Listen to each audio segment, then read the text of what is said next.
Hey guys, welcome back to DirtSheets.com. I'm Zach Brown. With me as always, David Martell. Today we are not reviewing any wrestling show, but we are talking a lot of big news that happened within the last week and a half or so. We're going to start changing things up a little bit. Yeah, we're going to make it easier for us. Starting to talk more about news and things that are going on behind the scenes. Less what about Dirt Sheets are about. crap. Yeah, totally. Right. No one cares about a match with Mickie James in it. Oh, sorry. wow. Okay. Maybe Mickie James would. Well, she probably doesn't watch this like most of the people out there. Okay, so we've got two topics today. The main topic we're going to be talking about is the TNA release of up to 6 wrestlers. Some of them requested their release, but most of them were released. We're going to be talking about that, and we're going to close with the debut of the Wyatt family on Raw. So we're going to talk about that today. So, up top, 6 wrestlers were released. We're going to talk about each one of them, what their impact was on TNA, what their release means, and all that. So, specifically, we are talking about the releases of Joey Ryan, Christian York, Madison Rayne, Taeler Hendricks, Crimson, and Matt Morgan.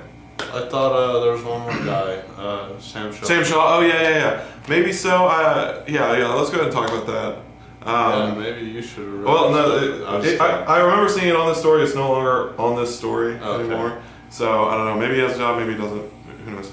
Okay, so let's start off with Joey Ryan. Go ahead and give your thoughts. I would say this is the biggest disappointment. Yeah, I agree with that. Joey Ryan has so much potential. He's a great character. I love the stuff they did with him with the gut shot thing. It worked. But I was disappointed what they did after that. Pairing him with Matt Morgan, whatever, it just didn't work out well. Yeah. To me, it was just a wasted opportunity. Like, they had a great character and they just didn't do anything with him. And that happens a lot in wrestling, but for TNA, their options are limited here. Mm-hmm. I think they really missed the boat, and it's just disappointing. I mean, I feel like I could list other wrestlers they could have released. What was the phrase he coined? It was like the 88% or something like that. Something like that. Yeah, Who wants a mustache, right? But his entrance into TNA was really different. I like how he used the gut check in a way that was different from all the other competitors. He's a very good wrestler. I kind of hate that this was his first foray into the big leagues, because Joey Ryan has been such a mainstay of the independent scene for so long. He's been building his name on the indies. We've seen him live several times. We've met him in person. Yeah, we have met him in person. Had conversations. He's a very cool guy. I mean, this was several years ago. This is maybe like 2006, 2007. Probably 2007. Yeah, and he's a very cool guy, very good wrestler, great on the mic, a lot of charisma. Why would you get rid of him? Like I can name a lot of guys that he's better than. Yeah. I mean, to most be honest, of the Ace and Eights. I mean, like he just brings a character that is unique. I mean, it's a little bit Val Venus, it's a little bit Rick Rude, a little, I don't know, it's sort of an amalgamation, but it's him. Unique character now. It's original, and he's great. And I don't know why TNA would pass up on Joey Ryan. I did read a statement by him about it, and he took it very well. I mean, as well as he can. I'm glad he comes off professional. No, I mean, he was fine with it. He understood it. He wasn't upset about it. He said, I was just sitting at home getting checks, getting paid, and he understood why they released them because they weren't doing anything. Well, that's not good either, though. I know. I'm saying he wasn't upset about it. Yeah. It's unfortunate. I am none of those things. I am upset about it. Yeah. I mean, it's disappointing that they just wasted him. Yeah, it is. Up next, let's talk about Christian York. This is probably the person I'm second most upset about. Christian York was probably my favorite just pure gut check competitor because he had an interesting story. He was in TNA before. He didn't quite hit on all the levels that he could have back then. He was back. He had a solid match with Jeff Hardy. He was getting put over pretty hard. Exactly. I thought so too. And every time they would show the gut check, they would always end on him because he was like the big gut check success. He was what most people pointed to in TNA of like, here's someone in gut check that has a future. At least we all thought. I mean, come on. I mean, he wasn't perfect in the ring, but I thought he had a good look. He was solid. Yeah, I thought he was solid. Guy. Totally. I liked him. Yeah. You know, it looked like he had a good future in TNA, but then stuff like this happens. You know, you just question like why. Yeah, I know. I don't get why. I don't know. It seems like they were just wiping out the whole gut check, except for a few people. Basically what it is. Yeah, There's probably like 2 gut check people still in TNA. Yeah, seriously. Madison Rayne, she's not involved with gut check. Obviously. Right. That I don't really understand. I mean, their knockouts can go through periods of totally hurting, of having a slim knockout roster. So I don't really understand why they would get rid of Madison Rayne. I mean, she's always been solid. She's been a mainstay for the knockouts for a long time, so it's kind of weird seeing her get released. But yeah, I mean, she to me is as much of a mainstay as Tara is, or I mean, she's probably just under the level of like Velvet Sky as much as she's a mainstay. Yeah, I don't understand why they would release her. I really don't. She has this whole Queen Bee persona. She was competing in beauty pageants. That is something that can get TNA some press, but they don't use that. So. I don't get it. I don't understand either. I mean, it's just another person. Yeah. Dropping. One release probably the only release I do understand is Taeler Hendricks.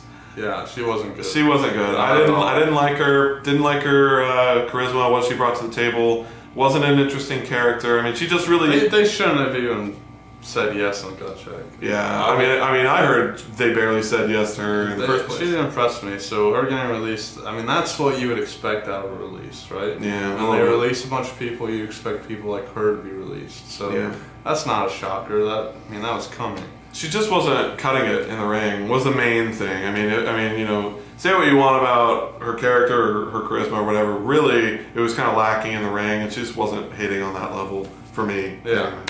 A big question mark also I have Crimson. I thought Crimson was getting better. Yeah, He has a great look. I understand why they did it, but knowing what they were building him up for, I do not understand. My problem with this is that it's like, who's TNA building for the future? Nobody.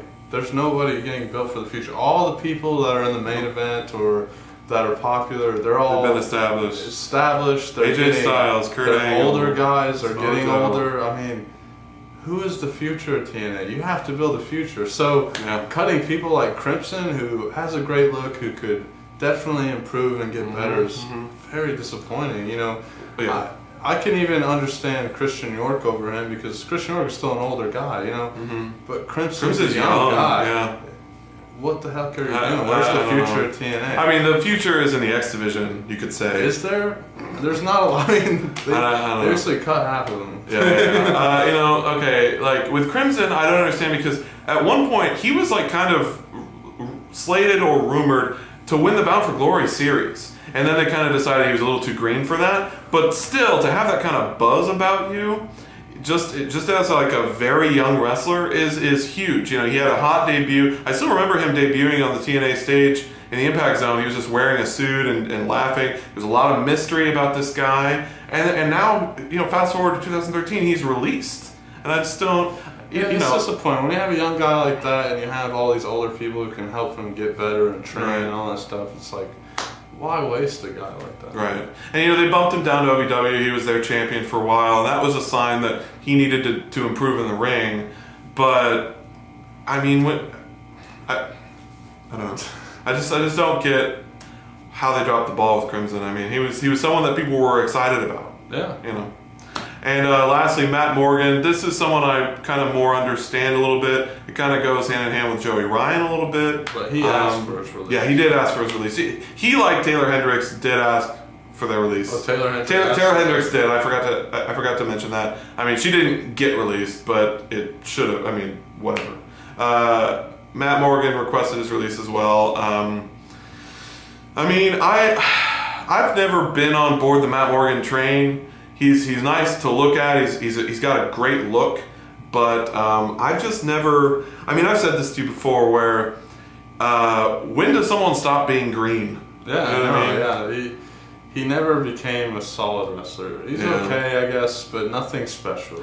He's just a tall guy. Yeah, I've just never been impressed with what he can do with his size. You know what I mean? Yeah. Like he does. He just does a few moves that like I feel like he should be taking his moves further. Like he does one thing where he stands in the corner. His opponent is in a turnbuckle, right? And he stands with his back to them. He's just like like he'll hit him with elbows like this. But that's really easy to do. You know what I mean? Like I didn't come off impressed anytime he ever did that. Yeah. And there was just a lot of moves where he was doing where I was just like, I feel like this is easy for you. You know what I mean? Like I didn't feel like it's Brock Lesnar putting on this athletic showcase. But also he was never built properly. That's true like, too. Like with a guy that big, you should be able to turn him into a monster. It shouldn't be that hard. But they never. I mean, in the WWE and TNA, they never built him properly to look good. I think they tried to make him look good in TNA at certain points, like when he was tag champion and all that. But just not good enough. Yeah, I totally understand. But okay, so you release all these people, just from an overhead perspective, you release all these people, all these gut check people. Alex Silva is a gut checker you keep. Like I don't get that. I don't like why.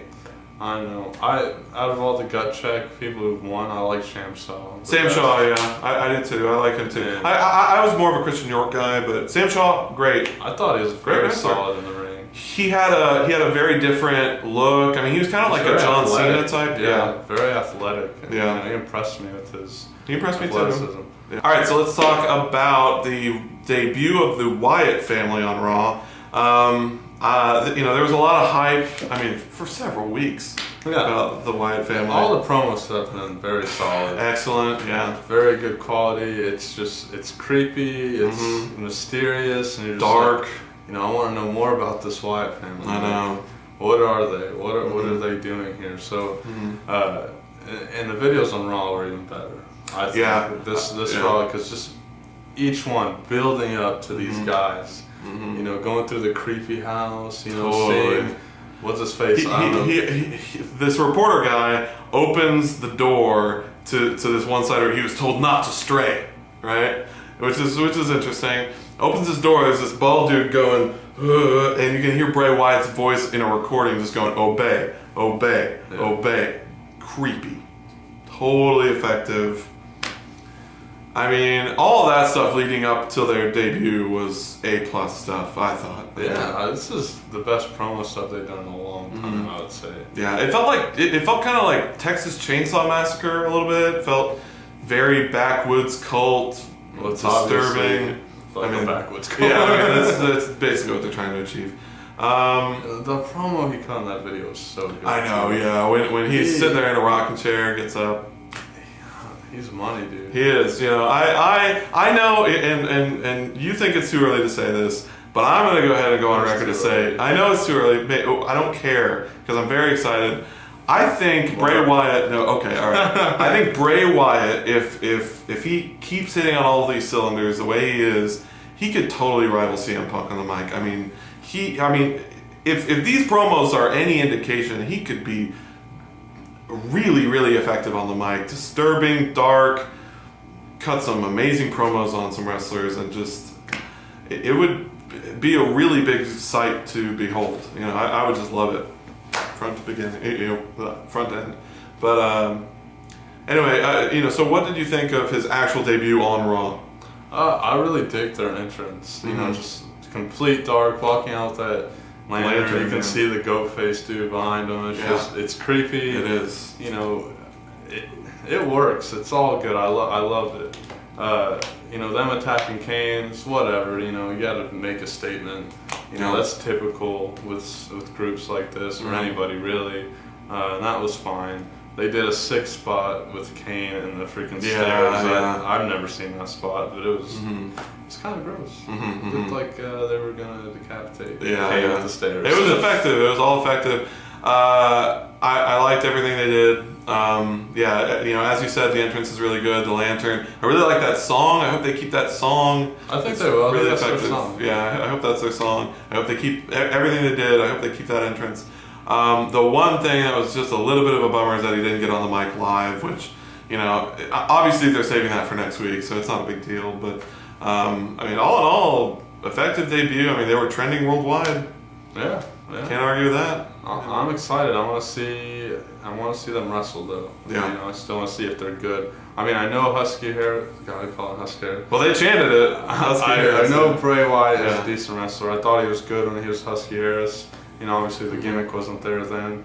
I don't know much about the other two guys, so they're both huge guys. They're massive guys. It's like Luke Harper and Eric Stevens. Is that their names? Or something. Eric Rowan. Something like that. Something like that. Yeah. They're both totally huge dudes. I mean, they give Kane a run for his money. They look the size of Kane. They're knocking the crap out of Kane. So they're beating the crap out of Kane.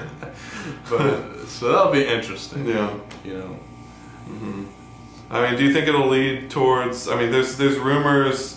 First of all, of a feud at SummerSlam between Taker, Kane, and the Wyatt family. Do you think that's? I think that'd be good. Yeah. I think that would work. Mm-hmm. You know, because obviously the mind games thing is their thing. It will be their thing. Yeah. So I think that'll fit. You know, we'll see if Undertaker's healthy. Can he wrestle more than one match a year? I don't know. Mm-hmm. I don't know. Yeah, even though he did wrestle more than one match this year, but you know what I mean. I'm most interested in who Bray Wyatt will have a singles feud with. I mean, the other guys are great, but who I'm excited about is Bray Wyatt as a man, one man, and I'm interested in that single feud, whoever that may be. I mean, it's interesting if they can out dark Kane. You know, if they can out-disturb Kane. Kane has been dark for a while. I mean, yeah, that's true. I mean, with Team Hell No and all that, yeah. But still, I'd be interested in what they could do to Kane's character and all that. Okay, so anything else you want to add? No? Okay. Well, guys, thanks for watching. Keep watching the Dirt Sheets. And check back next week where we talk about more wrestling news, more things behind the scenes of wrestling. And have a good week in wrestling, guys. Bye. Bye. So we're back, and Zach is still an asshole. And Zach's a bitch. Oh! Oh!